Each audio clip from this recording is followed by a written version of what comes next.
Today on the Stay at Home Chef, I'm showing you how to make bakery-style cookies. These are those big, decadent cookies you can get at all of those famous bakeries, and they are so easy to make. I'm going to show you how to make the base dough so that you can make any flavor combination you want. I can think of like 10 off the top of my head. And I'm even going to show you how to translate that base dough into a chocolate version too. To start, you'll need 1 cup of softened butter, and you want that soft to room temperature.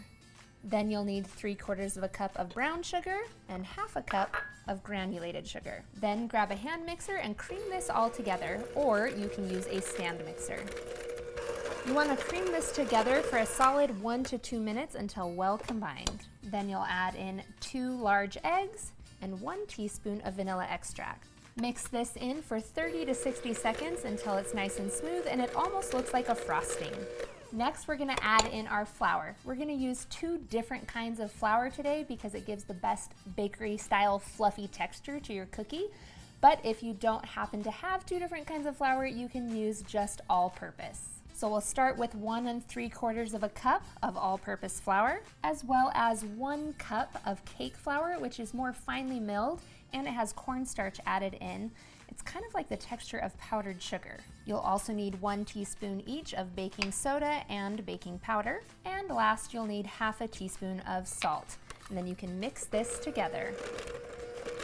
It takes just a minute or 2 to mix all that flour in. You're looking for a texture that's soft and creamy, but something that you can still shape. At this point, you have your base dough, which we're going to add in your mix-ins too, so you can switch up all the different flavors. We'll go over all of those in a second, but first, let's show quickly how to make a chocolate version.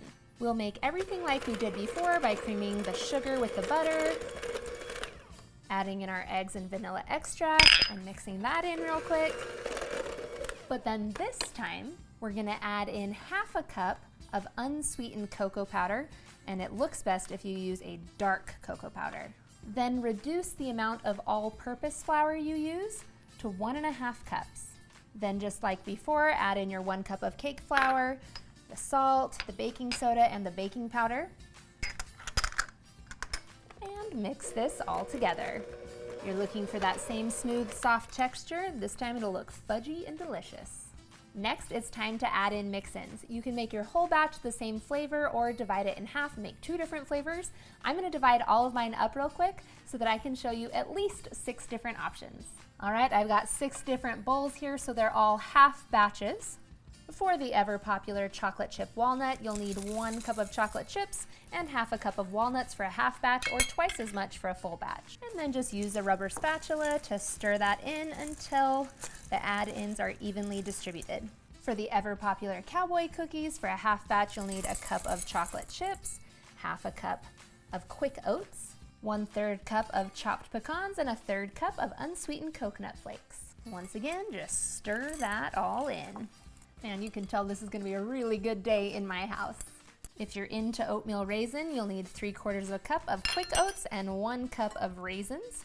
Mix those in as well. And once again, these are all for a half batch. You can go the craisin route with 1 cup of white chocolate chips and 1 cup of craisins and stir those in. And then if we move on to our chocolate base, you can do a fudgy chocolate chunk with 1.5 cups of dark chocolate chunks. You could even add nuts in if you wanted. Or you can go with what will surely be a crowd favorite with 1.5 cups of peanut butter chips. You could do a mint chip with the chocolate or the regular one. You could do a white chocolate macadamia nut. Really, the possibilities are endless. All that's left to do is shape our cookies. If you want to make those really big cookies like they sell at all the famous bakeries, you'll want to divide each full batch into 8 large cookies, or you can make 24 smaller ones that are a little more regular size. If you want to see a size comparison, we have the normal one here, and then here's your large bakery style one, which is 3 times larger. Or you can do a compromise and make them somewhere in between like this one. Whew, this is a lot of cookies. The good news is you can pop these into the freezer and freeze them for longer term storage, and then just pull them out of the freezer when you're ready to bake. You'll just need to add 2 to 3 minutes onto the baking time.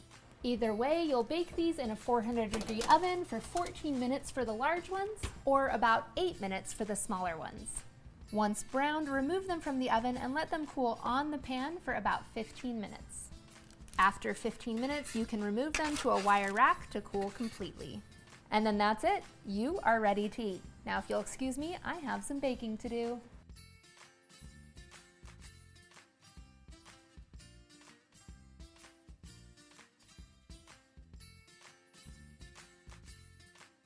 Thanks for watching. You can find the full written recipe in the video description. Be sure to subscribe, like, and follow, and check out the rest of my videos, where you can find hundreds of restaurant quality recipes you can easily make at home.